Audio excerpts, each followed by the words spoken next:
Oi, pessoal. O nosso projeto tem como objetivo desenvolver um algoritmo de análise de sentimento da rede social X para compreender a percepção da população em relação ao Sistema Único de Saúde, o SUS, através dos tweets que são publicados lá. E assim a gente consegue identificar tendências e padrões em relação às opiniões que são compartilhadas dentro da plataforma, né? Então a gente vai classificar essas opiniões e sentimentos entre positivos, negativos ou neutros e assim fazer uma espécie de termômetro em relação à percepção pública sobre o benefício, né? Sobre o serviço de saúde. Então aqui a gente mostra como é que é feito isso, então, a gente faz uma raspagem dos dados, né?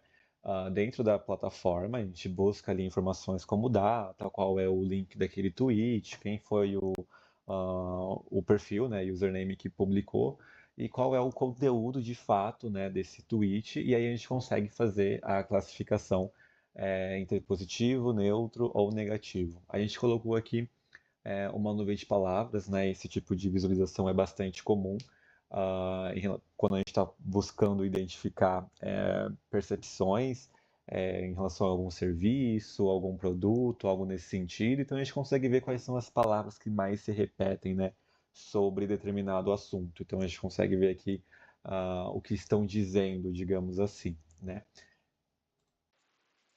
Após a aplicação da análise exploratória de dados, iniciaremos agora já a aplicação do modelo analítico para o nosso projeto.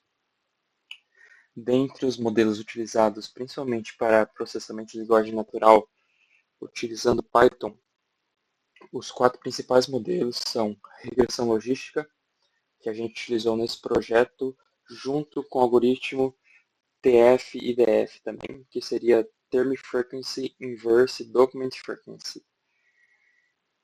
Dentro dessa abordagem técnica, ela atribui peso semântico pelas palavras, ou seja, converte os textos em números, considerando a frequência dessas palavras, e atribui pesos para maiores frequências, criando uma espécie de curva de probabilidade, garantindo que as maiores probabilidades estão dentro da classificação binária, ou seja, positivo ou negativo.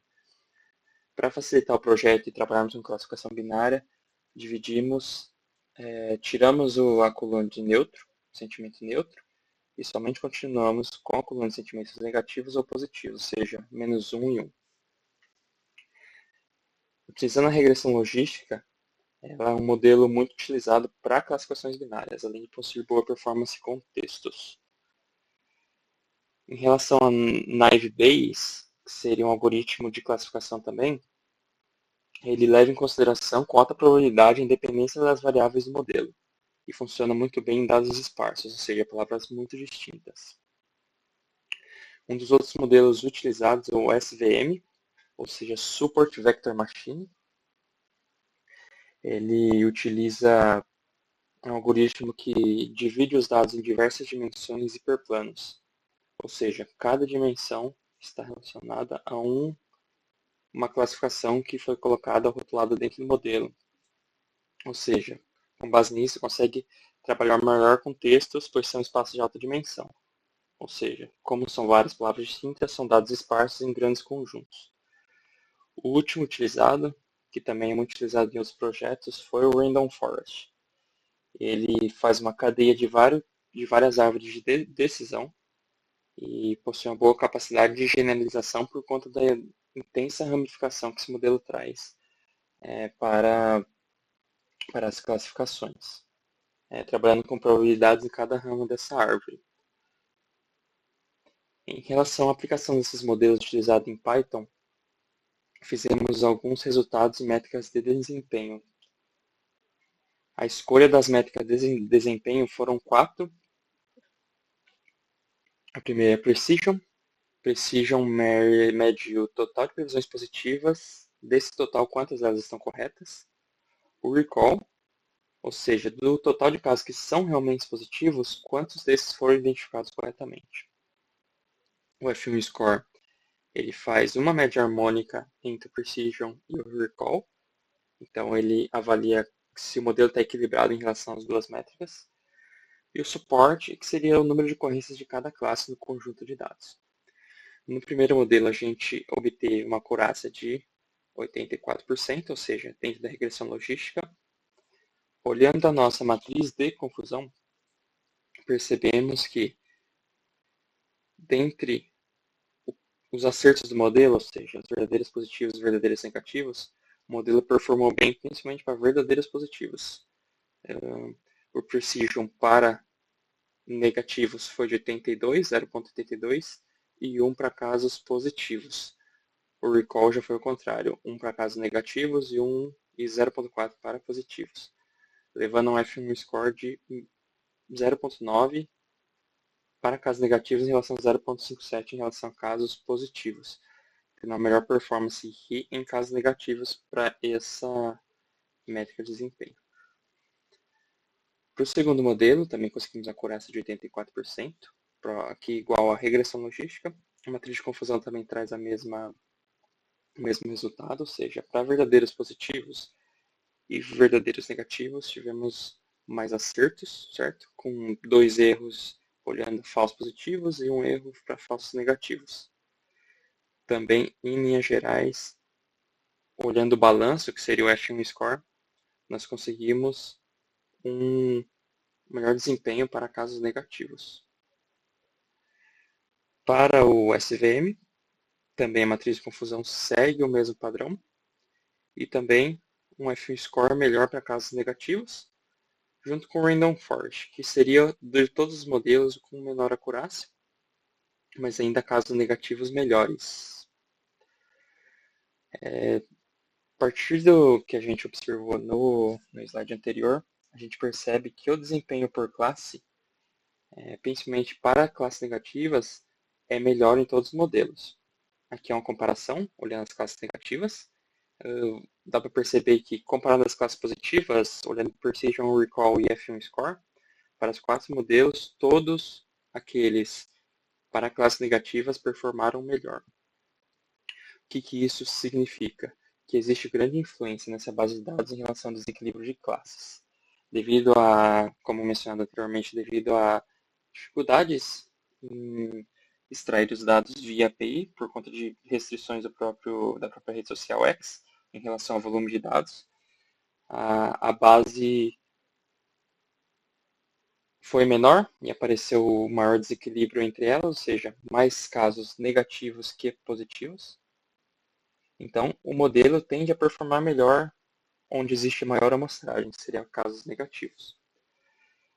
E, como conclusão, existe uma certa adaptação dos modelos a classes frequentes.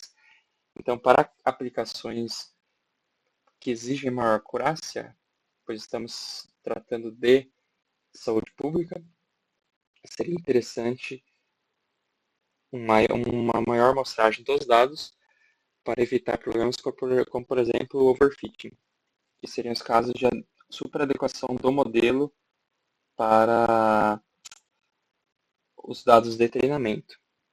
Okay? Mas olhando em relação à acurácia, conseguimos uma melhor acurácia para os 3 primeiros modelos, principalmente para o modelo de SVM, que seria o modelo Support Vector Machine. Aqui a gente traz algumas frases reais que foram usadas para teste e na parte direita a gente traz o comparativo de acertos entre os diferentes modelos que foram testados. A gente consegue ver que o segundo, o NB, ele tem a melhor performance quando comparado com os outros, né?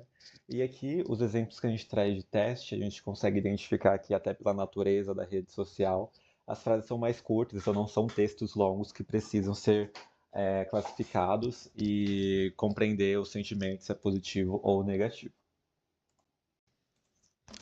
Caminhando para a reta final da nossa apresentação, a gente vai trazer quais são os impactos na gestão pública a partir da aplicação do modelo que a gente apresentou previamente. Então, a gente tem aqui o monitoramento contínuo, que são respostas rápidas a mudanças de percepção.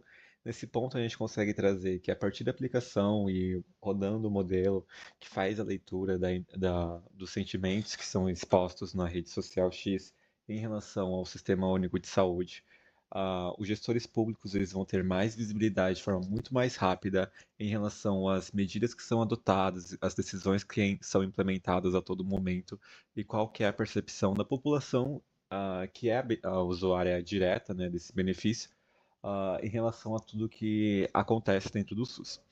Isso leva ao nosso segundo ponto, que são ajustes em campanhas. Então a gente sabe que comunicação ela precisa ser o mais eficiente possível para conseguir alcançar o maior público, tendo em vista que o SUS é direcionado para todos os brasileiros, e consegue falar de forma mais clara, e assim a gente consegue compreender, né, a partir do que as pessoas estão dizendo e estão exprimindo em relação ao SUS, a gente ajusta para falar no mesmo tom, digamos assim, do que é usado comumente, para conseguir atingir o maior público possível, né? Então a gente também consegue esse benefício e encaminha para o próximo, que é o combate à desinformação, que tem um diálogo fortalecido entre o governo e a sociedade. A gente já tem alguns exemplos históricos de medidas do governo serem mal interpretadas pela população que não consegue compreender muito bem quais são as mudanças que serão aplicadas. Então, a partir da compreensão dos sentimentos que estão sendo expostos, se são positivos, negativos, e a forma como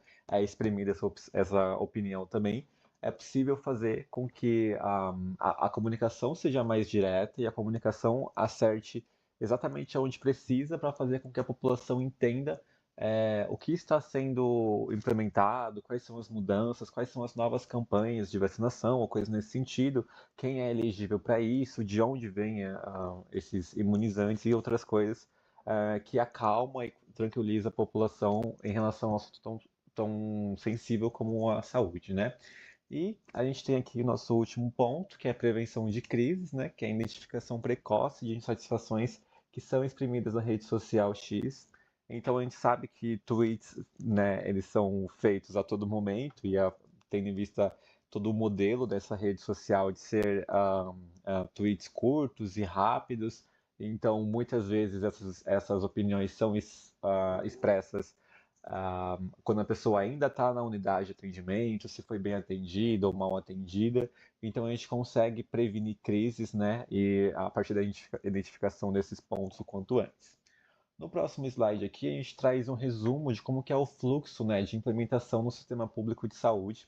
A gente tem a primeira etapa, que é a coleta de dados, né, a partir da rede social X, a partir de identificadores que façam com que a gente compreenda que aquele tweet, né, aquele post de fato diz respeito ao SUS. E aí depois a gente vem com a análise e modelagem de dados para a gente conseguir identificar qual é esse sentimento, se é um sentimento positivo ou negativo em relação ao benefício, né? E aí, o terceiro é a tomada de decisão. Então, o que que a gente faz com essa informação que a gente conseguiu? Então, tem muita gente insatisfeita com a campanha de vacinação de gripe desse ano. Então, tem muita gente muito temerosa e com bastante receio em relação aos casos que aumentam de dengue numa determinada sazonalidade do ano. Então, todo esse tipo de feedback, digamos assim, de percepção da população em relação a pautas que são voltadas ao Sistema Único de Saúde, elas vão ajudar na tomada de decisões, né? E por fim, a execução dessas mudanças, tanto de campanhas, de comunicação, ou até mesmo de conscientização da população, ou então estratégias de plano de ação envolvendo saúde primária, né? Que muito forte com as UBSs e toda a parte de APS do Sistema Único de Saúde. E também a gente tem, né, uma resposta rápida até dessas mudanças que foram feitas graças a percepções que nós tivemos, que são os feedbacks, né? Então a gente identifica qual é uma insatisfação da população, toma decisões a partir disso e rapidamente, né, roda o modelo mais uma vez e consegue perceber se houve ou não alguma mudança em relação à percepção pública naquele tópico específico, né? Então aqui é uma conclusão breve, né, trazendo quais são os benefícios do uso contínuo desse modelo. Então, como eu comentei anteriormente, a gente tem aqui o monitoramento em tempo real da percepção da população em relação ao SUS, a gente tem identificação de tendências, né, não só na parte do Strange Topics do X, é, quando a gente roda o modelo, a gente consegue perceber se muitas pessoas estão falando sobre o mesmo tópico e se muitas pessoas concordam em relação ao mesmo tópico, né? Então a gente consegue identificar quais são as opiniões que estão mais difundidas na população. Se for uma opinião que a gente precisa esclarecer um pouco mais, ou então se tem muita gente que está insatisfeita, ou muita gente que está com dúvidas em relação a algum tema, a gente direciona campanhas para conseguir combater esse tipo de desinformação, né? Então aqui a gente tem nosso terceiro tópico, que vai muito ao encontro do que eu comentei agora, que é a avaliação de políticas públicas. Se for necessário recalcular a rota, compreender que outro tipo de abordagem, outro tipo de comunicação funciona melhor, a gente consegue fazer isso através dos resultados obtidos após rodar o modelo. E por fim, a gente tem uma melhoria de comunicação institucional, né, que é a relação entre o governo, entre os gestores públicos, principalmente do SUS, e a sociedade, que é beneficiária direta desse serviço. Então a gente tem aqui uma melhora na comunicação entre essas duas partes, os dois, né, a grosso modo, se entendem muito melhor, e aí a gente consegue fazer a aplicação de políticas públicas que sejam mais efetivas, né? A gente sabe que muitas vezes nas políticas do SUS, principalmente, a gente necessita de uma comoção nacional e do maior número de pessoas possível, quando se trata de imunizantes, né? Imunização de rebanho e coisas nesse sentido. Então, é muito necessário mesmo que exista uma melhora na comunicação institucional entre essas duas partes. As duas partes precisam confiar uma na outra para que dê certo todas as políticas e todas as missões e metas que o SUS precisa adotar e conseguir, de fato, tornar factível, né? Então é mais ou menos neste caminho que a gente procurou rodar esse modelo, e a gente espera que, né, traga bons frutos aí.